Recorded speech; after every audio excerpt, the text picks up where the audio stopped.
সত্যজিৎ রায়ের মতো পরিচালক এখন আর হয় না কেন? সত্যজিৎ রায় যিনি শুধু পরিচালক ছিলেন না, ছিলেন এক দৃষ্টিভঙ্গির বিপ্লব। কিন্তু প্রশ্ন হচ্ছে, আজকের বাংলাদেশের পরিচালকদের মধ্যে কেন আর এমনটা দেখা যায় না? কেন তাদের এমন সৃজনশীলতা আর ফুটে উঠছে না? কেন আমাদের সিনেমা আজও আটকে আছে একই স্টোরি, একই নাটকীয়তা আর কপি পেস্টের মাঝে? বিস্তারিত আলোচনায় যাওয়ার আগে একটা কথা বলে নেই, কৈতুর এন্টারটেইনমেন্টের একটি ফেসবুক পেজ আছে, দয়া করে সেখানে একটা লাইক দিয়ে আসবেন। সেখানে আমরা মোটামুটি নিয়মিত নিউজ ও মুভি রিভিউ দিয়ে থাকি, যেগুলো আমরা আমাদের ইউটিউব কন্টেন্টে অ্যাড করি না। এই বিশেষ কন্টেন্ট গুলো যদি মিস না করতে চান, তাহলে এখনই আমাদের ফেসবুক পেজটি ফলো করুন। ইউটিউবে আমাদের খুবই অল্প কিছু অডিয়েন্স আছে, কিন্তু ফেসবুকেও যেন আপনাদের জন্য নিয়মিত কন্টেন্ট আনতে পারি সেই ভাবনা থেকেই পেজটি খোলা। তাই আপনাদের সাপোর্ট আমাদের সর্বোচ্চ অনুপ্রেরণা। সবার প্রথমে আমরা আগে একটু জানার চেষ্টা করি সত্যজিৎ রায় সম্পর্কে, যে তিনি কে ছিলেন এবং কিভাবে তিনি সারা বিশ্বে পরিচিতি লাভ করেছিলেন। 1921 সালে 2 মে কলকাতায় বিখ্যাত চৌধুরী পরিবারে জন্ম নেন সত্যজিৎ রায়। তার পিতামহ উপেন্দ্র কিশোর এবং বাবা সুকুমার রায়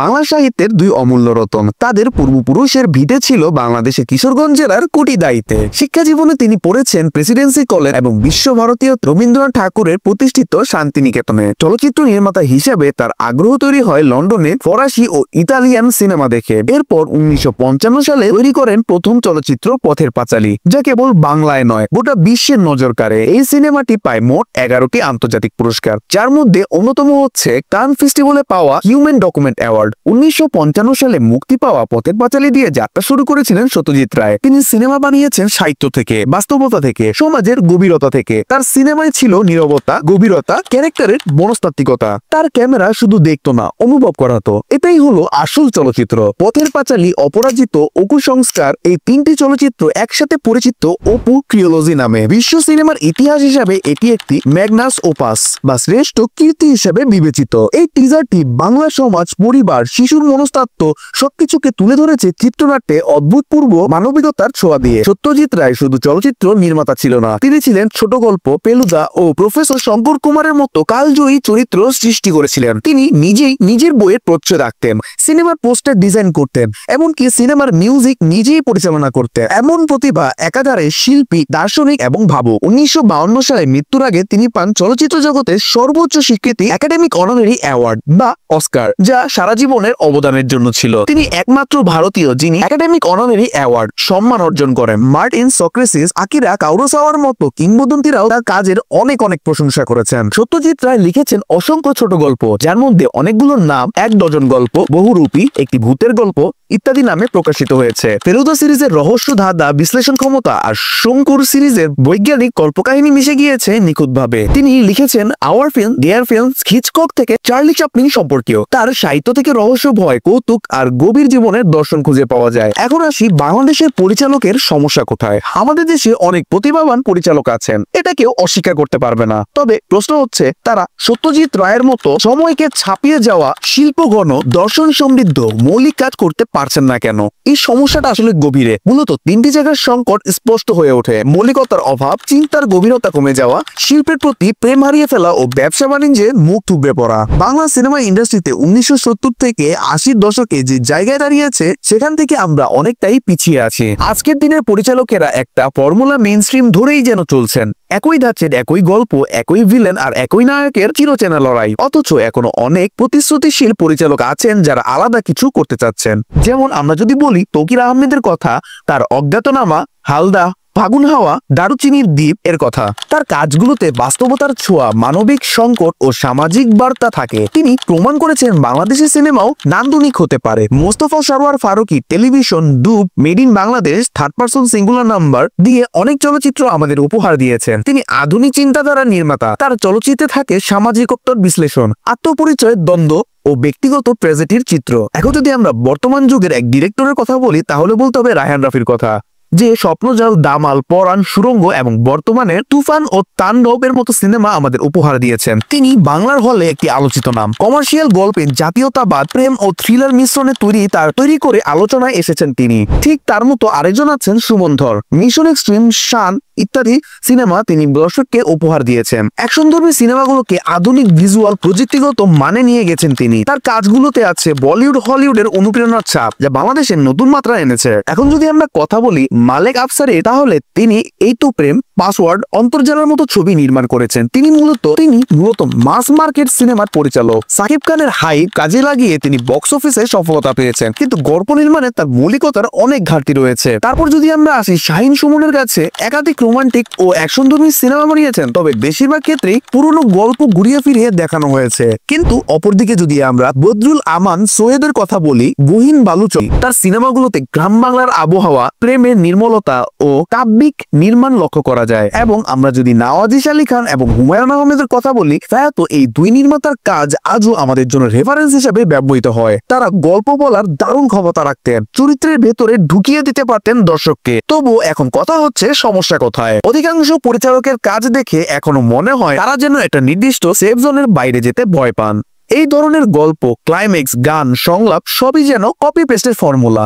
একবার নিজেকে জিজ্ঞেস করুন তো, গত 5 বছরে কয়টা সিনেমা আমাদের মাথায় হাত দিয়ে চিন্তা করিয়েছে এই দৃশ্যটা আমি ভুলতে পারবো না, এমন মুহূর্ত কয়টা মনে পড়ে? কারণ বেশিরভাগ পরিচালকের হাতে থাকে কম বাজেট, কম স্বাধীনতা আর প্রযোজককে দমিয়ে রাখার সিদ্ধান্ত। তারা চাইলেও মনের মতো গল্প বলতে পারে না। শিল্প হয়ে গেছে শুধু একটা পণ্যে রূপান্তরিত, একটা কন্টেন্ট মাত্র। সবচেয়ে বড় কথা হচ্ছে এর জন্য দায়ী কারা? সত্যি বলতে গেলে দায় শুধু পরিচালকের না, এটা একক কোনো ব্যক্তি সমস্যা নয়, এটা পুরো একটা শিল্প ব্যবস্থার কাঠামোগত সংকট। এখানে দোষ আছে প্রযোজকের, আছে অডিয়েন্সের এবং চলচ্চিত্র প্রতিষ্ঠানগুলোরও দৃষ্টিভঙ্গির মধ্যেও। প্রযোজকেরা চায় সেই সিনেমায় বিনিয়োগ করতে যেটা নিশ্চিত লাভ দেবে। তাদের ভয় কোনো সমাজ বাস্তবতা নির্ভর গল্প যদি হিট না করে, তাই তারা বারবার ঘুরে ফিরে যাচ্ছে সেই পুরনো ফর্মুলায়। নায়ক, আইটেম গান, কিছু হাসির সংলাপ আর একঘেয়া অ্যাকশন। যদি আমরা উদাহরণ দিই, আপনি যদি দেখেন গত কয়েক বছরের হিট যাওয়া বাংলা সিনেমাগুলোর মধ্যে অনেকগুলোই বাণিজ্যিক নিরাপদ এলাকার মধ্য থেকেই গেছে। যেমন একদিকে তাণ্ডব, বরবাদ, তুফান, জঙ্গলি, শান, মিশন এক্সট্রিমের মতো সিনেমা আছে যেখানে প্রোডাকশন বড় কিন্তু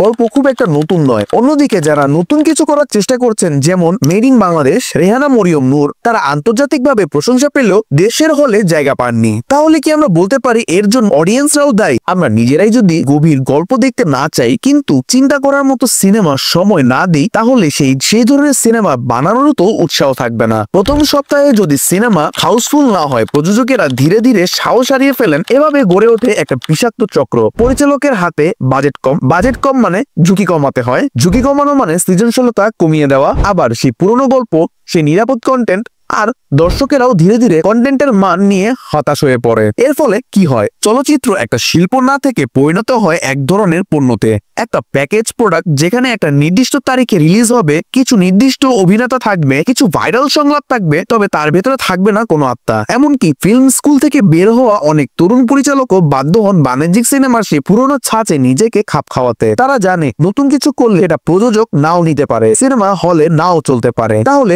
দোষ কাদের? পরিচালকের? হ্যাঁ আংশিক। প্রযোজকের? হ্যাঁ অবশ্যই। অডিয়েন্সের? তারাও কিন্তু কম না। সব মিলিয়ে এক ধরনের অজান্তেই এমন এক চক্র জন্ম দিয়েছে যেখানে ভালো সিনেমার জায়গা দিনকে দিন সংকুচিত হয়ে যাচ্ছে। কিন্তু এই চক্র ভাঙতে না পারলে আমরা আর কোনো নতুন সত্যজিৎ রায়কে পাবো না বাংলাদেশে। কথা হচ্ছে সত্যজিৎ রায় যা করতেন এখনকার পরিচালকেরা তা করেন কিনা। সত্যজিৎ রায় শুধুমাত্র একজন পরিচালক ছিলেন না, তিনি ছিলেন একাধারে চিত্রনাট্যকার, চিত্রগ্রাহক, সুরকার, শিল্প নির্দেশক, সম্পাদক, গ্রাফিক ডিজাইনার, একজন জগদীখ্যাত চিন্তক। তার সিনেমা মানেই ছিল একটা পরিপূর্ণ জীবন দর্শনের প্রকাশ। পথের পাঁচালী, অপরাজিতা, অপুর সংসার, এই অপু ট্রিলজি, প্রতিটি শব্দ, প্রতিটি ফ্রেম, প্রতিটি সাউন্ড ডিজাইন তার হাতে গড়া। তিনি শুধু গল্প বলেননি, তিনি প্রত্যেকটা চরিত্রের ভেতরে প্রবেশ করে বুঝিয়েছিলেন তারা কিভাবে কথা বলবে, হাঁটবে, কাঁদবে। এমনকি সঙ্গীত পরিচালনাও তিনি নিজেই করেছিলেন। চারুলতার ব্যাকগ্রাউন্ড মিউজিক বা ঘরের বাইরে সাউন্ড ডিজাইন সবই তার নিখুঁত পরিকল্পনার ফল। তিনি বিশ্বাস করতেন চলচ্চিত্র কোনো পণ্য নয়, এটা একটা শিল্প। তিনি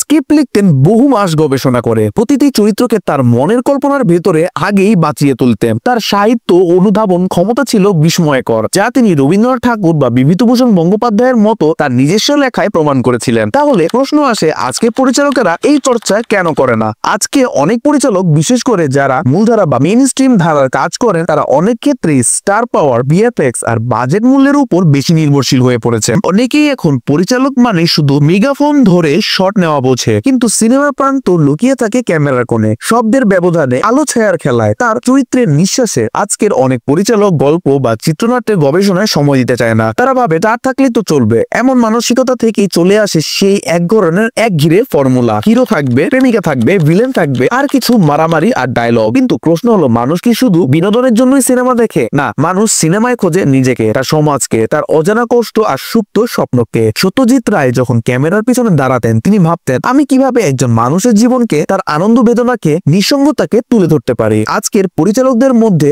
হয়তো সেই গভীর আত্মসন্ধানের অভাবই বেশি। নতুন কিছু করার ঝুঁকি নিতে চায় না অনেকে, এবং এখানে আবার ফিরে আসে বাজে প্রযোজকের চাপ, দর্শকের রুচি প্রশ্ন। সত্যজিৎ রায় এক জীবনে যা করেছেন তা আসলে 10 পরিচালকের সম্মিলিত চেষ্টার ফলের মতো। আজকের পরিচালকরা যদি আবার সেই শিল্প সত্তাকে খুঁজে পান, যদি আবার নিজেকে জিজ্ঞাসা করেন আমি কেন সিনেমা বানাই, তবে আমরা আরেকজন সত্যজিৎ রায়ের জন্ম দেখতে পারবো। কিন্তু এখন কথা হচ্ছে, আশার আলো কি আছে? তবুও আমরা হতাশ হই না, কারণ অন্ধকার যতই গভীর হয় ততই ক্ষীণ আলো চোখে পড়ে স্পষ্ট হয়ে। বাংলাদেশের সিনেমার বর্তমান প্রজন্মের কিছু নাম রয়েছে যারা সাহস করে গদবাঁধা পথ ছেড়ে নতুন কিছু করার চেষ্টা করছেন। যেমন রায়হান রাফি, তার স্বপ্নজাল কিংবা পরাণ প্রমাণ করেছে বাংলাদেশি সিনেমাতেও ইমোশন, ক্যারেক্টার ডেভেলপমেন্ট এবং আঞ্চলিক গল্প দিয়ে দর্শককে আকৃষ্ট করা সম্ভব। সুরঙ্গ সিনেমায় তিনি থ্রিলারকে একটা আলাদা মাত্রায় তুলে নিয়ে গেছেন, এবং তুফান ও তাণ্ডব দিয়ে মা সিনেমার একটা নতুন যাত্রা শুরু করে দিয়েছেন। মোস্তফা সারোয়ার ফারুকী, তিনি বাংলাদেশকে আধুনিক গল্প বলার প্রতিকৃত।